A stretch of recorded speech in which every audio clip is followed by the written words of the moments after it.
Baik. Assalamualaikum warahmatullahi wabarakatuh. Terima kasih ya semua mahasiswa yang telah menunggu untuk kelas hari ini. Oke, hari ini kita mau coba lihat ya tentang bagaimana sih keamanan maritim itu kalau kita kaitkan dengan peristiwa dampaknya dalam konsep yang tradisional seperti itu. Tentunya kalian sampai semester yang kalian jalani sampai saat ini sudah tidak asing lagi bicara tentang apa itu tradisional, apa itu non tradisional dan seterusnya. Kalian pun sudah sangat pasti lah dalam konteks itu. Kita pertama, yang kedua adalah tentunya kita tidak akan bahas semua semua ini ya, semua peristiwa yang berhubungan dengan keamanan tradisional itu. Tetapi kita lihat saja poin intinya, terutama yang kalau minggu depan non tradisional itu banyak sekali peristiwanya, fenomenanya. Jadi mungkin satu atau dua saja yang kita coba ini separuhnya silakan dicari lebih banyak. Berikutnya adalah silakan dulu di next.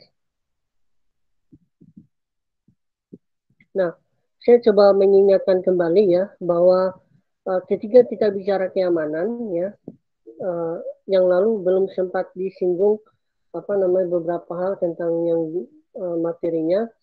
Pertama, kalau kita bicara keamanan, sebenarnya kita bicara sesuatu yang agar suatu negara itu bisa bertahan seperti itu. Jadi kalau istilah sederhananya itu keamanan berasal dari kata secures ya, yang artinya se dan curus. Itu artinya bahwa se itu merujuk pada kata tanpa dan curus itu merujuk pada kata bebas. Jadi bagaimana negara itu dikatakan aman berarti dia bebas dari ancaman. Tapi yang lalu kita sudah sampaikan bahwa apakah benar ada negara yang tidak yang benar-benar bebas atau terlepas dari ancaman? Ternyata faktanya tidak. Karena ancaman itu ya, ancaman itu negara mencoba melepaskan dirinya dalam konteks bagaimana dia melepaskan diri dari ancaman yang memang datang dari peristiwa yang dalam kalangan domestiknya maupun dari sisi internasional. Makanya kalau kita bicara tentang keamanan, kita selalu kaitkan dengan cara-cara negara atau cara-cara aktor negara ini dalam memastikan dirinya agar tetap bisa bertahan. Karena kombinasi dari hal-hal ancaman yang berbasis pada fenomena domestik maupun internasional ini akan datang tanpa diundang kayak gitu. Jadi secara tradisional dia akan datang kapanpun yang bisa terjadi ketika negara itu lemah. Makanya next. Dari Buzan menyampaikan bahwa ketika negara itu mampu menyatakan dirinya aman, maka negara itu sebenarnya mampu bertahan. Oleh sebab itu, negara, kata Barry Buzan, ya, harus bisa mengontrol beberapa faktor ini yang menjadi five major ya, menjadi 5 domain dalam peristiwa keamanan, yaitu bicara tentang militer, politik, ekonomi, sosial dan ideologis. Nah, inilah lingkungan yang harus dikontrol negara yang menjadi ukuran negara bagaimana negara itu bisa dikatakan mampu bertahan, mampu menahan dan memiliki daya lenting seperti halnya bola baseball ya, bola baseball yang kita lemparkan ke tembok. Karena tembok itu memiliki kekuatan yang cukup kuat dari daya lempar bola baseball, maka dia memiliki daya lenting. Konsekuensinya apa? Baseball yang tadinya bisa saja mengancam kerobohan dari ternyata tidak cukup kuat untuk menghantam tembok tadi. Kurang lebih seperti itu sederhananya. Next. Saya coba clearkan dulu tentang keamanan. Saya pikir ini yang saya bilang tadi ya. Jadi ketika konsep keamanan yang dimaksud oleh Buzan ini adalah kemampuan resilience, kemampuan bertahan seperti yang saya bilang tadi contohnya. Oleh sebab itu negara-negara yang memiliki daya tahan yang baik, memiliki kemampuan keamanan yang baik, maka dia akan bisa dikatakan mampu bertanggung jawab terhadap warga negaranya dan fasilitas publik. Nah, makanya kalau istilah Andi Wijayanto, negara itu memiliki tanggung jawab pertama adalah memastikan keamanan insani, ya. Yang kedua, keamanan negara itu sendiri. Yang ketiga, keamanan publik. Oleh sebab itu, tiga pola ini ya harus dipastikan negara bisa mengontrolnya. Tetapi kalau kita lihat dalam perspektif lain ya, terutama UNDP ya, UNDP memantau dimaksud dengan memiliki keamanan itu kalau dikontrol dari 7 indikator. Tetapi indikator itu apa? Nanti kita sampaikan minggu depan untuk. Jadi memang berbeda sudut pandang. Walaupun sekarang Beribusan sudah beralih dari seorang realis menjadi seorang apa namanya English school. Next. Nah, kalau jadi jangan keliru menempatkan kategori analisis keamanan ya. Nah, analisis keamanan yaitu bagaimana keamanan itu harusnya diukur atau dianalisis berdasarkan 5 variabel ini ya. Yang pertama adalah the origin of threat. Ya, dari mana sih asal ancamannya? Yang kedua adalah the nature of threat atau ya kita bisa lihat bagaimana sih sifat ancamannya. Yang ketiga adalah changing response ya. Bagaimana sih perubahan respon terhadap ancaman tersebut. Yang kelima, yang berikutnya adalah responsibility to responsibility of security.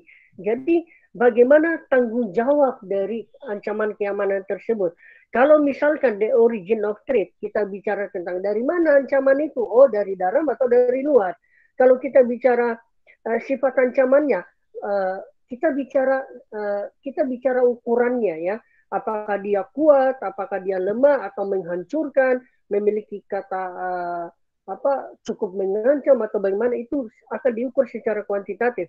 Kemudian respon dan responsibility ini akan sangat berkaitan. Siapa yang paling bertanggung jawab dalam kontrol keamanan tersebut? Contohnya, kalau dalam keamanan maritim yang bertanggung jawab adalah negara. Dalam konteks ini misalkan Bakamla yang menjadi koordinator kalau di Indonesia. Di beberapa negara lain ada security navy-nya juga, beberapa TNI Angkatan Laut, sehingga memang itu yang paling menjadi pengontrol, yang menjadi pemimpin dalam tanggung jawab keamanan maritim. Oleh sebab itu, ketika kita mampu melihat beberapa variabel tadi, kita mampu memetakan value of security, artinya tingkat nilai dari ancaman tersebut itu bisa diukur antara misalkan begini, antara kita punya range misalkan 1 sampai 5. Misalkan kalau misalkan ancamannya narkoba ya, narkoba kalau misalnya konteksnya keamanan non tradisional, maka narkoba ada di level 4 karena sudah sangat mengancam. Kalau dalam tataran non tradisional, misalkan ancaman yang terjadi yang dilakukan oleh China di Laut Natuna itu sudah mengkhawatirkan, sudah ada di level 3. Nah, nilai ini akan menentukan changing of response yang akan dilakukan oleh dilakukan oleh stakeholder yang bertanggung jawab. Lantas yang menjadi pertanyaan, kalau misalkan keamanan tradisional seperti itu, lantas posisi keamanan maritim seperti apa? Nah, next. Nah, ini dia ya pola ininya, ancaman-ancaman yang bisa dilihat ya. Ada tradisional, ada non tradisional, kemudian ini dibagi berdasarkan buku yang sudah saya dapatkan dari Profesor Alexis Jamadu tahun 2008. Buku ini sudah direvisi tahun 2016 ya, jadi ada di volume edisi ketiga, volume revisi ketiga. Jadi kalau mau update-nya silakan mau dibaca, silakan versi yang ketiganya. Next. Saya pikir ini udah banyak lah yang kalian tahu. Nah, maritim itu sendiri ya berdasarkan international consultative process bahwa sesuai dengan ketentuan PBB ya, resolusinya nomor 53 tahun 53 garing 33 tahun 1999. Pada awalnya memang pertemuan ICP ini dilaksanakan pada tahun 2001 ya, sebagai upaya memberikan laporan kepada Sekjen PBB terkait tentang Report of Security General on Ocean and the Law of the Sea dengan dokumen nomor A63 garing 63. Nah, kenapa kemudian ini dilakukan? Karena kekhawatiran para gabungan negara-negara yang ada di PBB ini khawatir jangan sampai kalau tahun 2001-2000 itu kan yang paling fenomenal itu adalah aksi terorisme seperti itu. Maka para pemimpin-pemimpin PBB pada saat itu mengkhawatirkan jangan sampai para teroris itu menyeberang lokasinya yang tadinya ada di darat, penyerangannya justru akan menyerang kapal-kapal yang berbasis yang melakukan pelayaran. Nah, itu yang menjadi orientasi awalnya. Oleh sebab itu para di PBB mencoba memikirkan, oh iya, kalau seperti ini jangan sampai terjadi, maka kita harus memikirkan dan kita harus membuat aturan untuk mencegah aktivitas tersebut. Makanya muncullah laporan ini sebagai upaya untuk mencegah kegiatan terorisme yang berbasis di laut. Next. Nah, dari dokumen tersebut setidaknya didefinisikan ada 3 ancaman yang memungkinkan bisa terjadi kalau dilihat dari dokumen tersebut. Yang pertama adalah aksi teroris seperti saya sudah bilang tadi terhadap kapal-kapal.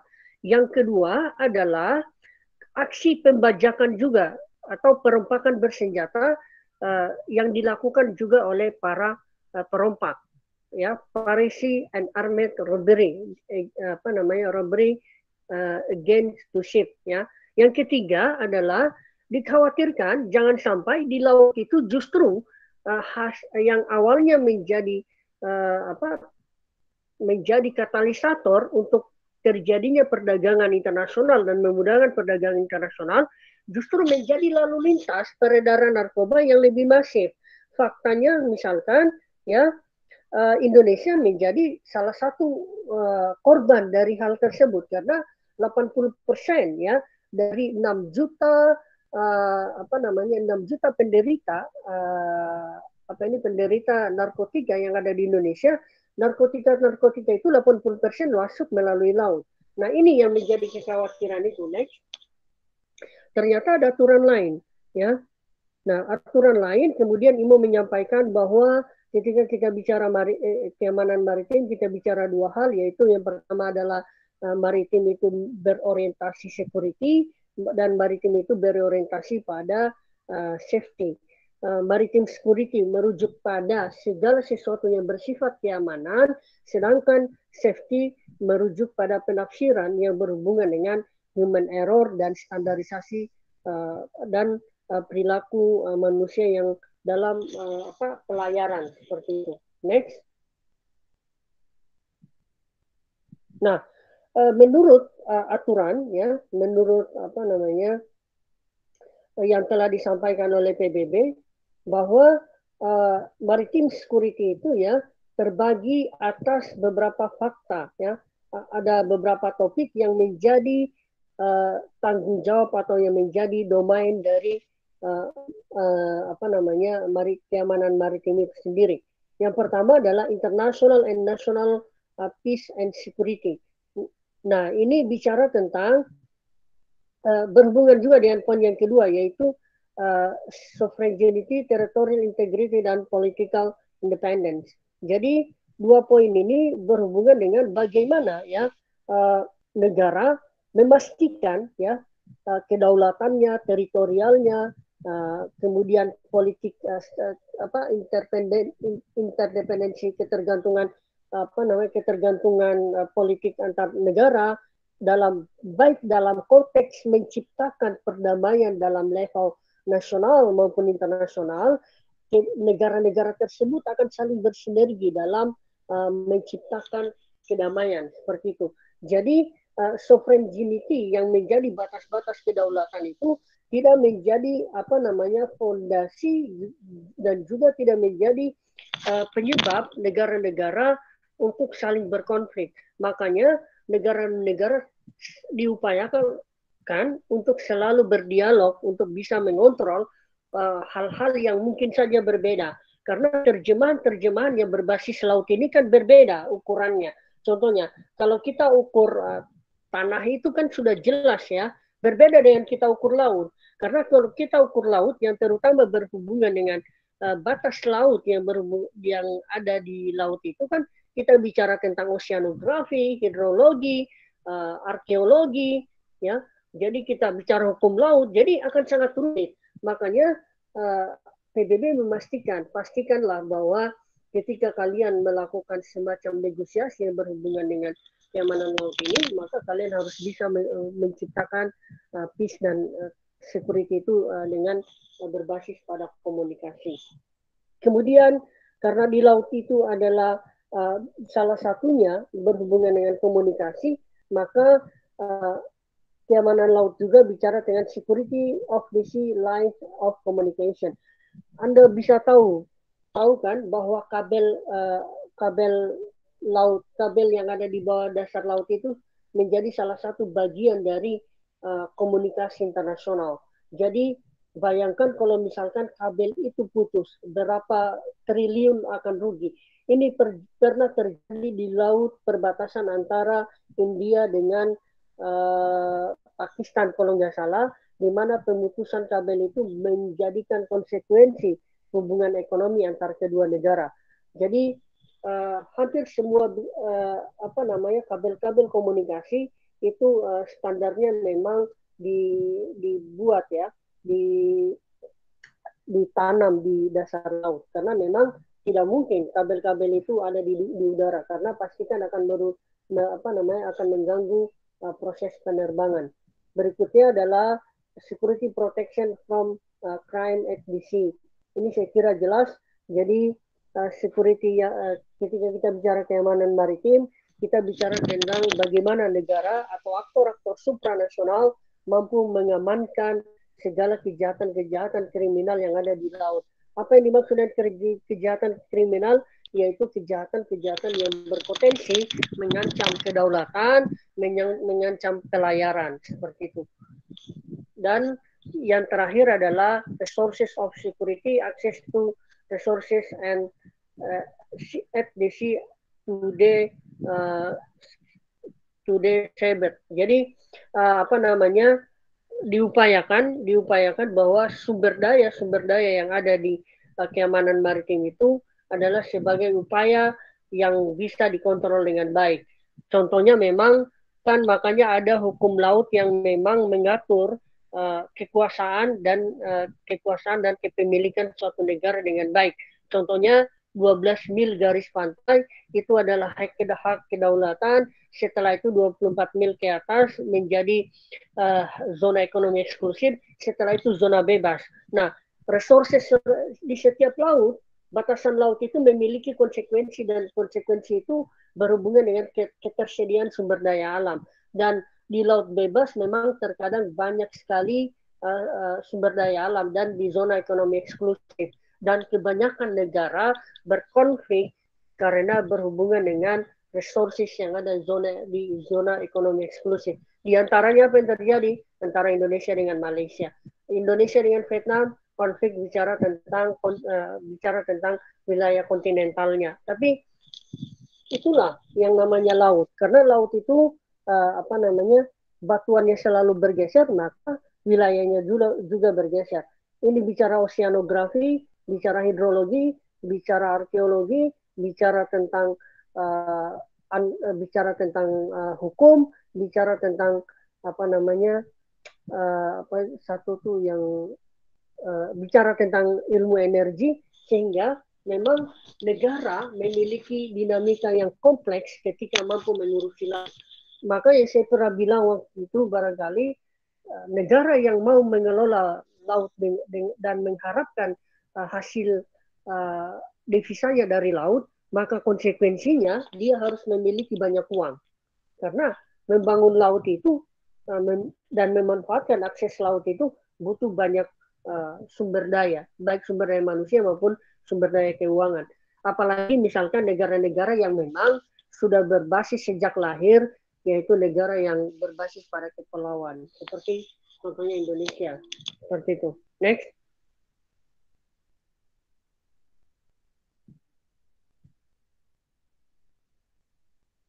Nah,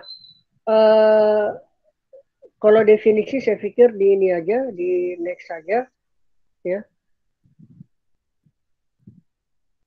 Definisi, oke, definisi saya pikir ini di next saja. Nah, ketika kita bicara tentang keamanan maritim yang saya bilang tadi, berhubungan dengan dua hal, yaitu security dan safety, ya, maka setidaknya diawali singkatnya seperti ini, ya. Pertama adalah complementary regime of the common objective. Jadi ini sejarah singkat dari yang saya bilang di awal tadi. Jadi ketika IMO mendefinisikan dua hal ini, maka security dan safety memang berawal dari objek dari yang saya bilang tadi, karena maritim itu ada potensi menjadi lahan basah bagi para teroris untuk beraksi, ya. Walaupun memang sebelum tahun 2003 para perompak yang ada di Somalia itu sudah melakukan perompakan sejak lama. Jadi sebelum adanya ICP ini. Tetapi yang menjadi pertanyaan buat kita adalah apa yang dimaksud dengan terorisme maritim? Apakah misalkan perompakan, apakah pembajakan itu bisa dimaksud bisa dikatakan juga dengan teroris? Barangkali ada yang mau menyumbangkan pikiran, silakan. Silakan di next. Ini adalah sejarah singkat yang tadi yang sudah saya sampaikan. Ada yang mau menyumbangkan pemikiran? Aksi teroris itu, apakah pembajakan dan perompakan itu termasuk aksi teroris atau terorisme maritim itu sesuatu yang terpisah juga? Silakan. Dari yang kalian pahami, silakan. Saya deh Mas mau menyumbang pemikiran. Silakan. Menurut saya perompakan atau pembajakan itu bisa sih Mas dikatakan sebagai terorisme. Soalnya menurut saya kan terorisme itu pada intinya adalah berbuat suatu hal yang menjadi sebuah teror kan. Nah, terornya itu dampaknya bisa, teror yang dimaksud itu dampaknya bisa berupa masif. Kalau misalnya, dan itu biasanya terjadi diikuti dengan kekerasan. Nah, perompakan atau pembajakan itu sendiri kan suatu hal yang berupa kekerasan dan nggak jarang juga menimbulkan korban jiwa. Selain itu juga kerugian di atas kapalnya sendiri, dan kita sendiri juga nggak tahu kan kapal atau pembajakan yang diambil oleh para perompak ini itu kapal yang membawa apa. Dan itu pasti bukan hanya menimbulkan teror di laut, tapi juga menimbulkan teror di daratan, khususnya orang-orang yang berkontribusi terhadap kapal atau orang-orang yang bekerja di dermaga, atau juga bisa jadi masyarakat sekitar sih Mas, karena menimbulkan rasa takut. Oke. Kalau dari saya gitu. Silakan. Terima kasih Jessica. Silakan yang lain. Ada pendapat lain? Saya boleh deh Mas. Silakan Anita. Sebenarnya saya agak beda pendapat dengan Cia. Kalau menurut saya teroris sama perompakan itu, maksud tindakan terorisme sama perompakan itu merupakan sesuatu hal yang beda, karena kan dilihat dari motifnya. Kalau misalnya terorisme itu dia tuh lebih condong motifnya ke ideologi, sedangkan kalau misalnya perompakan dan pembajakan segala macam itu dia motifnya untuk ekonomi dan pencurian harta benda, kayak gitu Mas. Sebenarnya udah pernah juga dibahas di isu global kontemporer kalau nggak salah, kalau misalnya antara terorisme dan pembajakan internasional itu merupakan hal yang berbeda gitu Mas. Oke, baik. Silakan, ada lagi pendapat? Sambil memperhatikan bagan ini ya, ini merupakan semacam domain dari ancaman keamanan maritim ya yang bisa kita kategorikan yang sudah bisa bersifat tradisional maupun non tradisional. Silakan, ada sumbangsi lain?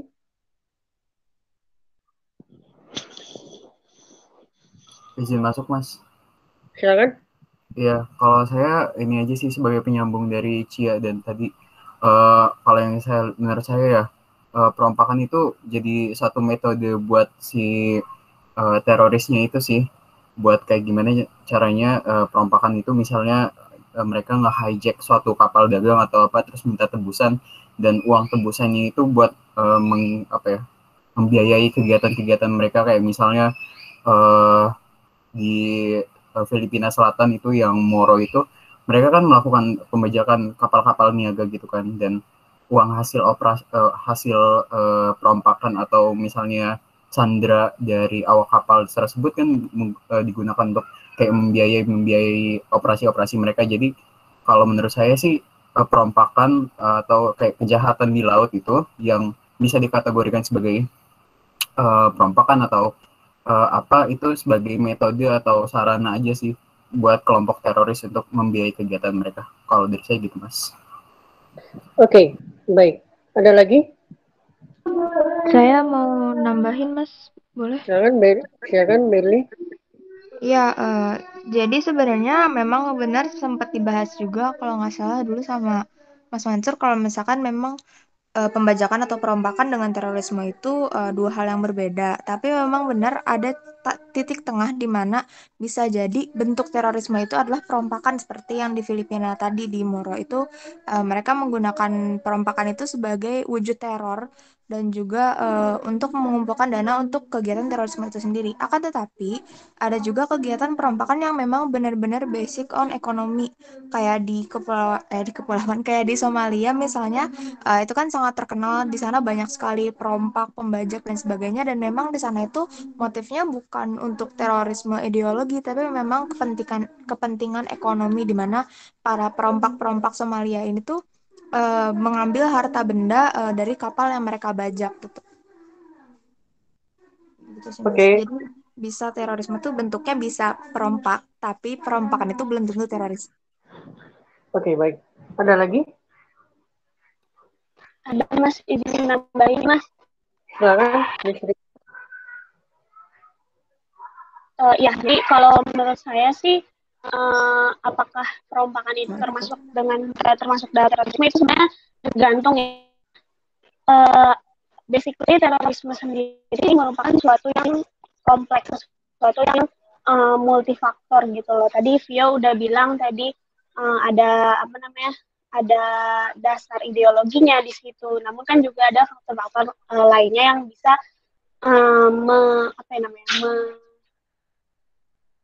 menyebabkan ya seseorang lah gitu melakukan aksi teror gitu. Tapi itu tadi baik lagi tergantung sih Mas.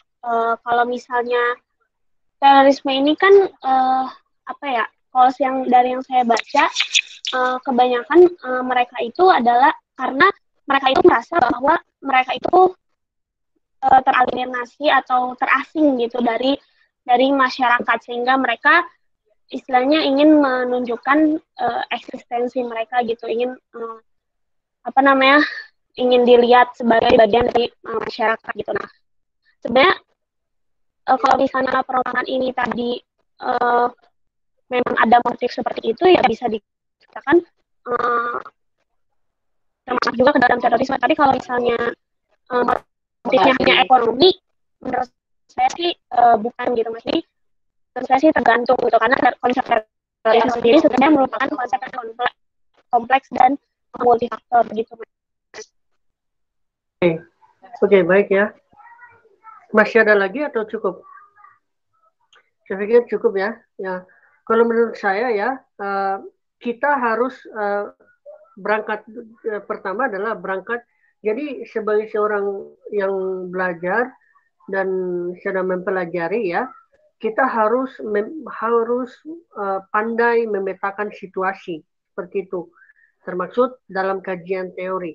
Nah, kalau biar kita tidak terjadi perdebatan, maka kalau menurut saya ya, pertama yang kita harus lakukan adalah kita lihat dulu ya apa yang dimaksud, apa yang ditanyakan.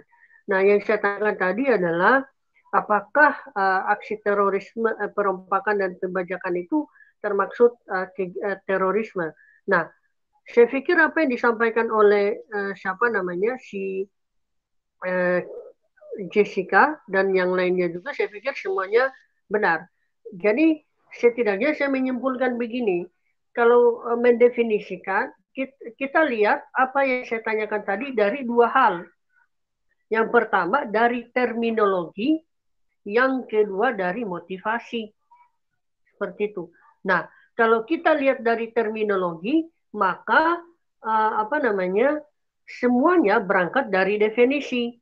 Jadi apa yang disampaikan oleh Jessica itu benar, yaitu semua aksi yang berhubungan dengan menakut-nakuti, membuat kekhawatiran, tidak menimbulkan rasa takut, menimbulkan ancaman, maka itu disebut aksinya adalah kegiatan teror.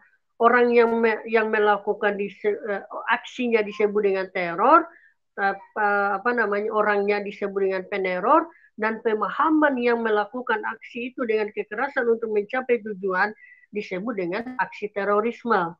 Nah, bagaimana dengan perompakan? Perompakan dan pembajakan itu adalah salah satu motivasinya. Salah satunya motivasinya misalkan perompakan dan terorisme itu, yaitu satu motivasinya ekonomi, ada satu motivasinya politik dan lain-lain. Tetapi kalau kita lihat dari segi terminologi, maka semua aksi itu memang adalah aksi teror karena berangkat dari sesuatu yang menakut-nakuti. Tetapi kalau kalian lihat slide sebelumnya ya, terutama UNCLOS ya, artikel 101 sampai 103, di situ juga dibedakan antara armed robbery dan piracy. Nah, apa perbedaan? Silakan kalian cek sendiri.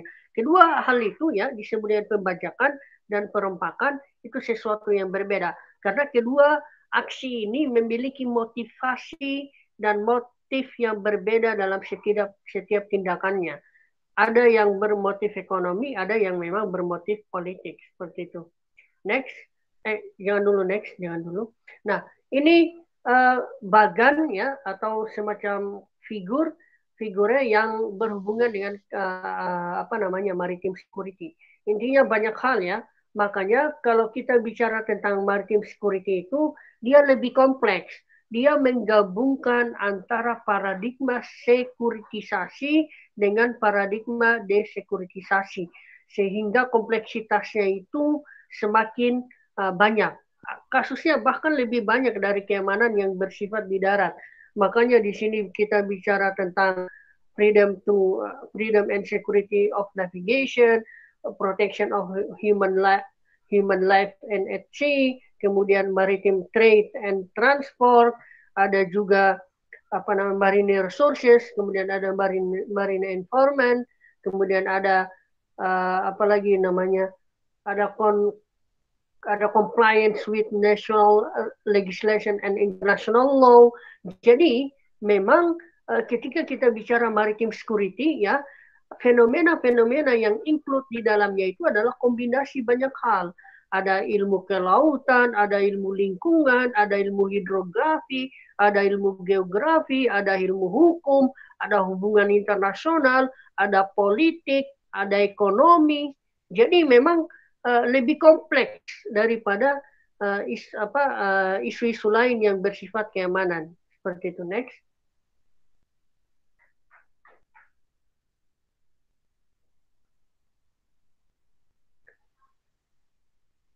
Nah, ini tadi definisi juga pada intinya merujuk pada definisi di mana apa yang dimaksud dengan keamanan maritim itu sudah definisinya menyangkut dua hal tadi, yaitu security dan safety. Tetapi orientasinya seperti ini ya, seperti sudah saya sampaikan tadi, yaitu berhubungan dengan resources, berhubungan dengan lingkungan, berhubungan dengan para yang nelayan di laut, kemudian berhubungan dengan kejahatan di laut, bicara teritorial, dan bagaimana kedamaian dan keamanan di laut. Jadi memang secara umum keamanan maritim ini sangat kompleksitas, makanya ketika kalau kalian ngambil semacam coba aja kalau nulis artikel tentang keamanan maritim, itu pasti akan menemukan banyak penyebab dalam suatu fenomena. Pastikan aja, coba nulis saja tentang keamanan maritim, pasti akan menemukan banyak hal tentang berhubungan dengan fenomena itu terjadi. Next.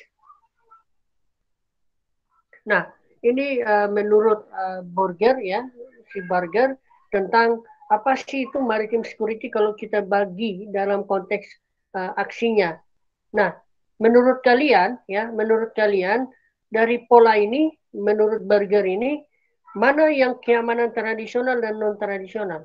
Silakan.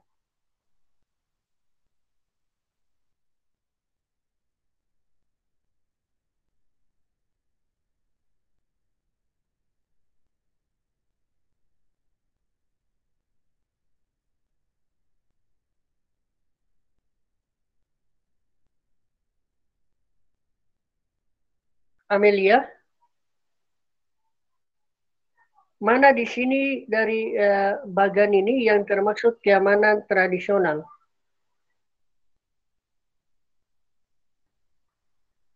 Amelia hadir? Iya, Mas. Amelia. Siapa tadi saya bilang ya, Amelia? Leo ternyata saya lihat. Leo Ramos hadir? Hadir, Mas. Oke. Menurut kamu mana yang dari pola ini yang termaksud dari keamanan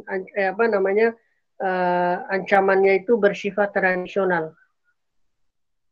Tradisional apa transnasional, Mas? Tradisional. Tradisional itu yang interstate disputes. Interstate dispute. Oke. Apa lagi? Terus national security. National security. Oke. Yang mana? Sea power sama national security, Mas. Oke. Kenapa memilih itu? Karena kalau tradisional kan kita ngomonginnya negara. Dan dispute ya emang artinya itu kan interstate antar negara ya. Jadi ya termasuk tradisional menurut saya. Terus sea power biasanya kan yang punya kekuatan maritim itu negara, Mas, kayak militer suatu negara biasanya kan ada angkatan lautnya. Makanya itu saya menganggap sea power itu sebagai bagian dari keamanan tradisional. Oke. Clear ya. Jadi ketika kita bicara tentang keamanan maritim, bahwa yang berbasis pada tradisional, kembali kepada teori realisme bahwa pertama aktornya harus berhubungan dengan negara, konsekuensi logisnya berhubungan dengan isu-isu yang lebih high politik ya, ekonomi, politik dan militer misalkan. Kemudian aksinya berhubungan dengan national interest atau national security ya. Kemudian ada kecenderungan konfliktual seperti itu karena memang sifatnya kontestasi dan anarkis. Saya pikir itu sangat clear. Jadi polanya adalah dari bagian ini terlihat jelas bahwa keamanan maritim itu terbagi dari peristiwa yang berbasis pada tradisional maupun non-tradisional. Next. Nah, ini beberapa aturan. Saya pikir next saja. Kemudian major teror. Ini hanya definisi. Tetapi saya ingin langsung ke aksi saja ya. Aksi next.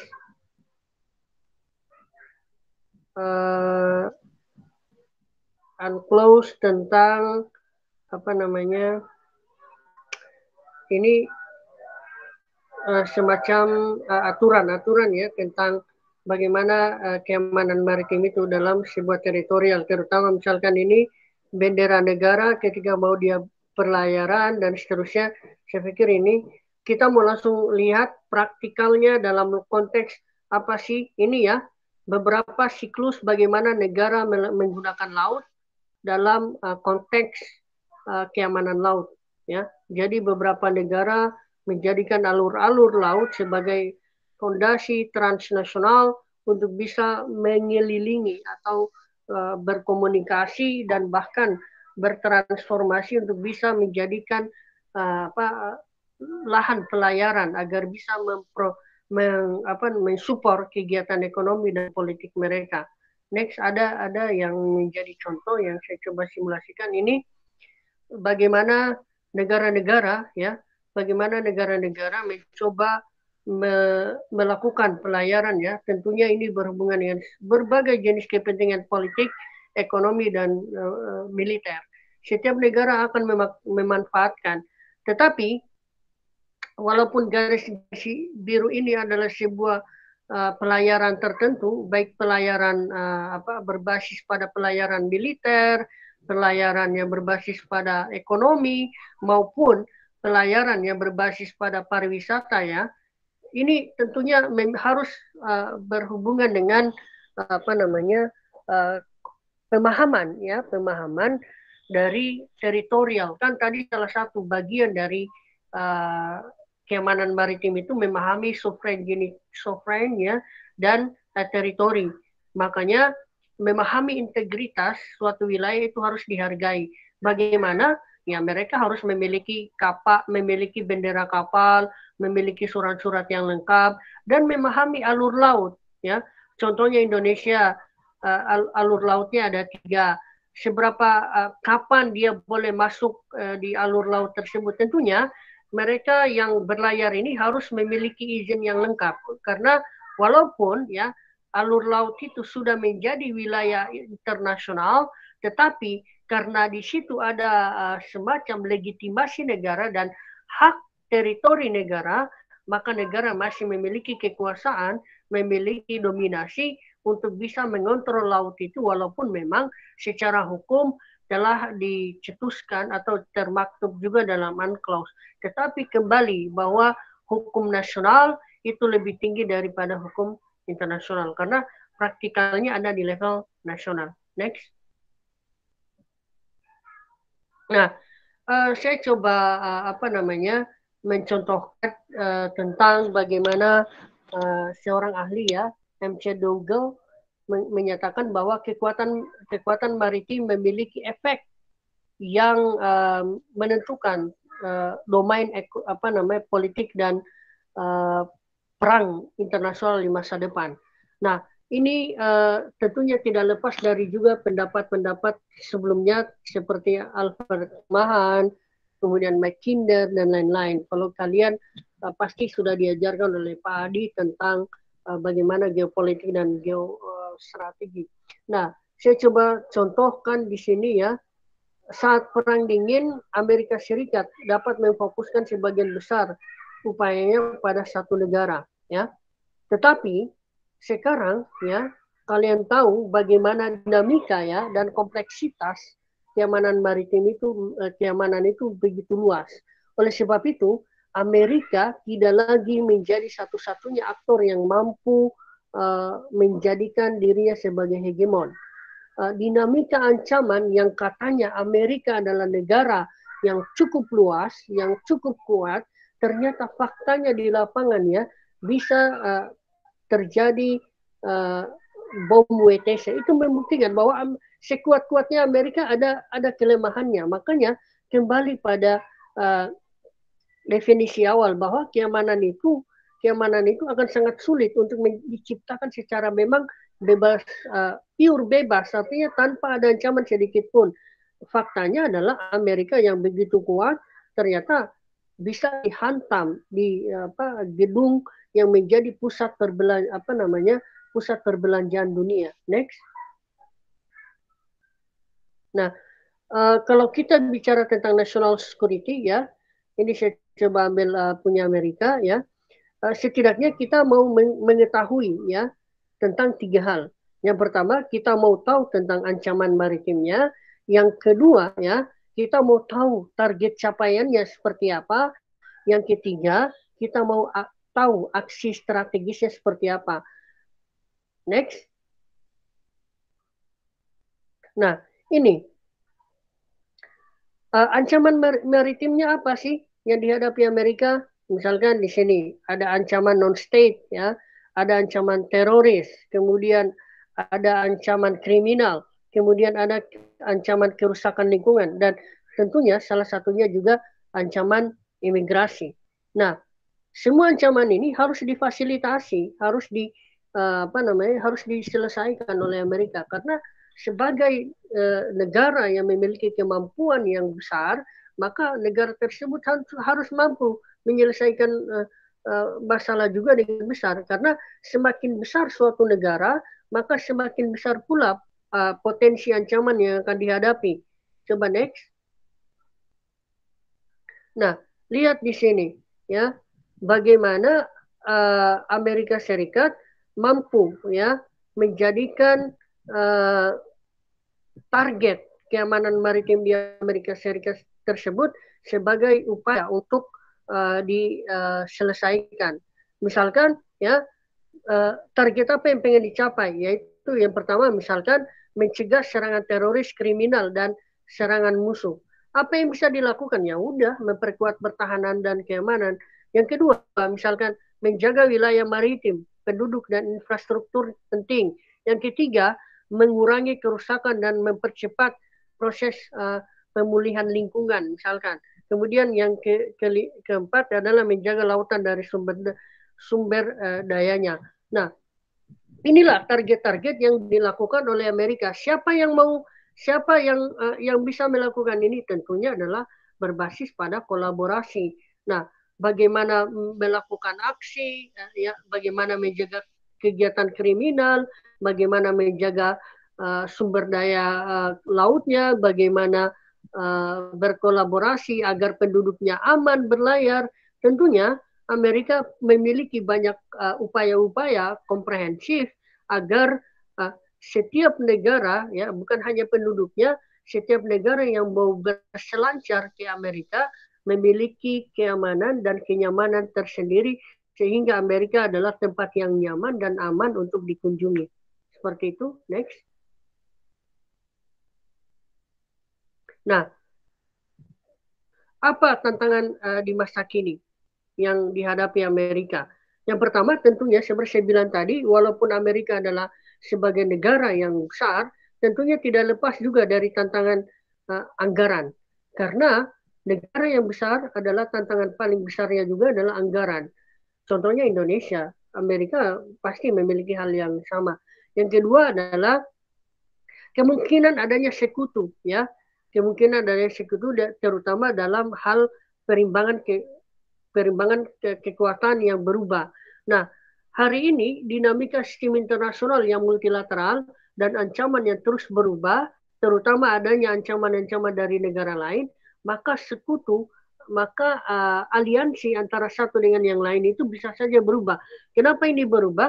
Tentu berawal dari motivasi dan tujuan masing-masing negara. Hari ini kita berteman dengan sini, belum tentu ke depan bisa berteman dengan negara lain. Yang paling pintar itu menurut saya politik luar negerinya itu Indonesia. Kenapa? Karena politik luar negeri Indonesia adalah bebas aktif. Dia kakinya ke kanan, dia kakinya juga ke kiri. Karena dia bersahabat dengan Amerika, dia berteman dengan China. Seperti itu. Nah, berikutnya adalah tantangan Amerika di masa depan adalah teroris. Bahkan ketika bom WTC itu, Amerika menciptakan suatu kebijakan luar negeri yang berbasis pada counter terrorism, preemptive strike namanya dalam kebijakan luar negerinya. Makanya jangan heran di Indonesia yang diasumsikan sebagai negara yang juga sumber teroris, maka muncul Densus 88 di beberapa negara, kemudian muncul pasukan anti teror. Kenapa? Karena ancaman Amerika yang mereka takuti adalah teroris. Ada salah satu sekjen NATO pernah mengatakan seperti ini, bahwa Amerika, ya, sebagai negara yang mampu, yang kuat, akan sangat mudah atau sangat gampang menaklukkan Uni Soviet, ya. Kenapa? Karena kita bicara tentang pertahanan dan keamanan. Kita bicara instrumental. Tetapi, ya, Sekjen NATO ini dari orang Amerika, tetapi kami akan sangat sulit untuk menaklukkan teroris. Kenapa? Karena teroris itu adalah peristiwa ideologis. Dia adalah doktrinasi. Dan ketika kita bicara doktrin, kita tidak bicara, tidak selalu berhubungan dengan instrumental. Dia bicara dengan cara pola-pola pikir. Makanya, coba rasional nggak? Coba kalian pikir, rasional nggak seorang manusia mau meledakkan dirinya hanya untuk sebuah kepentingan? Itu sesuatu yang gila menurut saya. Berikutnya adalah pertempuran air at the sea, ya. Jadi ini jelas konflik di laut. Kemudian pertumbuhan salah satunya adalah Cina. Next. Yang kalian tahu sendiri bahwa Cina saat ini adalah menjadi negara yang fenomenal dengan pertumbuhannya yang cukup luar biasa. Amerika.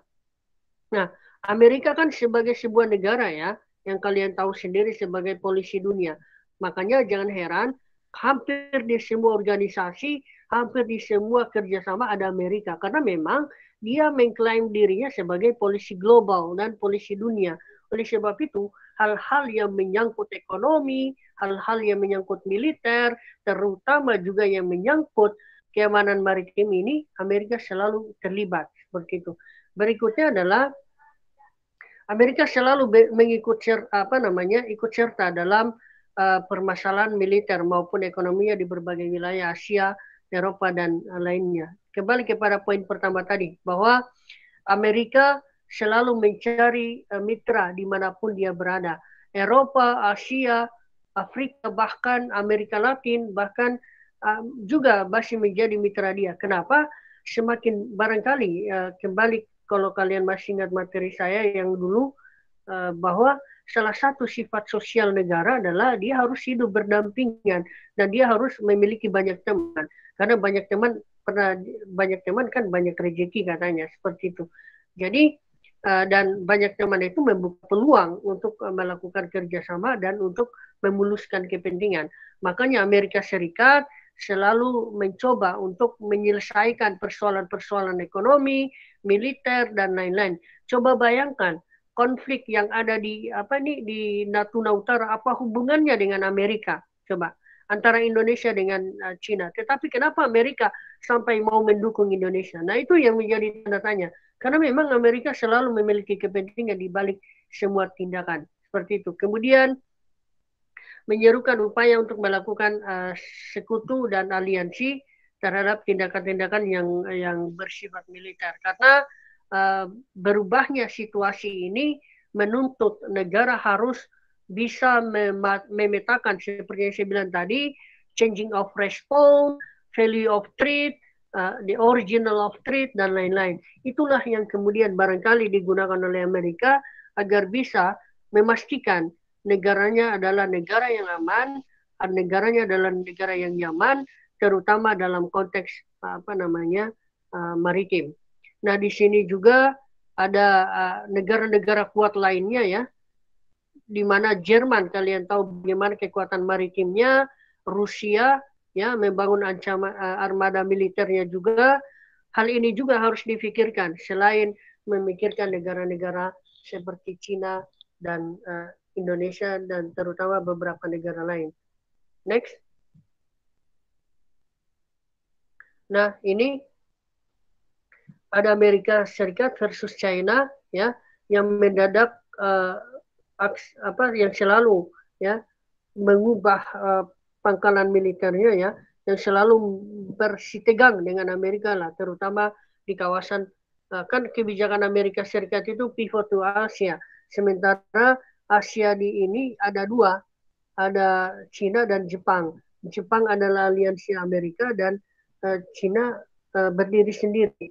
Nah, makanya ketika kedua negara ini saling bersitegang satu sama lain, tentunya negara-negara ini akan satu, ya, akan selalu memperkuat eksistensinya di lingkungan internasional, ya. Kedua negara akan saling mencari pengaruh, ya, mencari aliansi, mencari sekutu agar menjadi teman dan kawan mereka.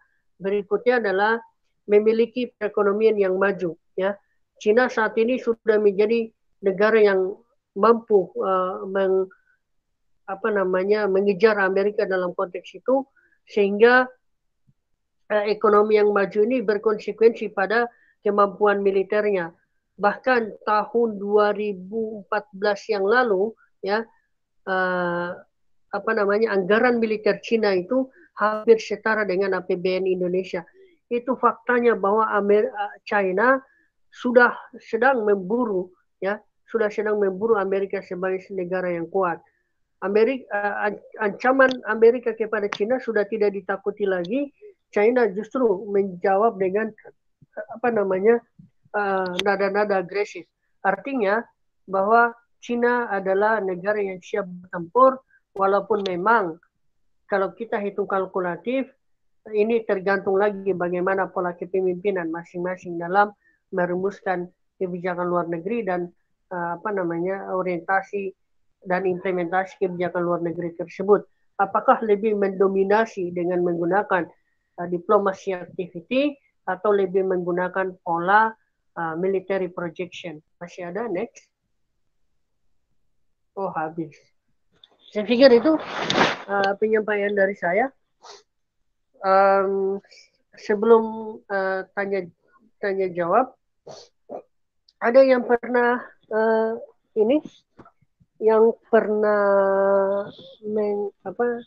mendengar kata perompakan dan pembajakan? Ada yang tahu bedanya?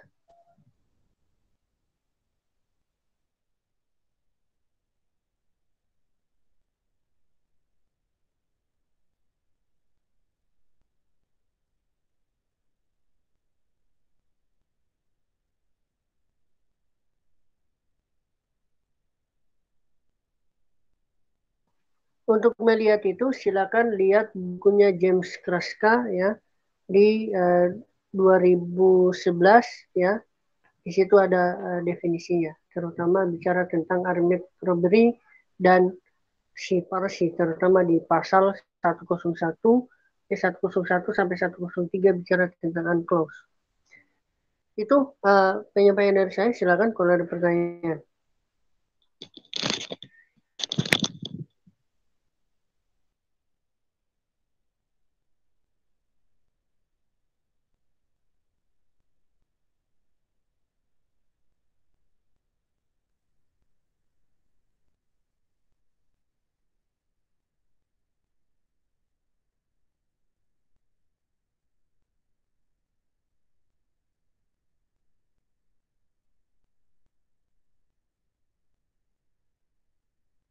Nggak ada? Nggak ada, Mas. Nggak ada ya. Saya pikir kalau bicara tradisional, polanya hanya bicara pada tataran aksi yang sifatnya negara lah. Seperti itu. Jadi saya pikir kalian udah sangat familiar dengan istilah tradisional dan non tradisional. Minggu depan kita bicara tentang tradisional, non tradisional. Nah, ini lebih banyak lagi aksi-aksi yang bersifat non tradisional, tapi kita tidak akan, silakan pelajari sendiri bagaimana kasus-kasus itu terjadi dalam konteks yang berhubungan dengan tradisional. Nah, untuk melengkapi pertemuan kita kali ini, saya punya dua soal yang harus dijawab oleh kalian, dan waktunya cuman 1 jam saja.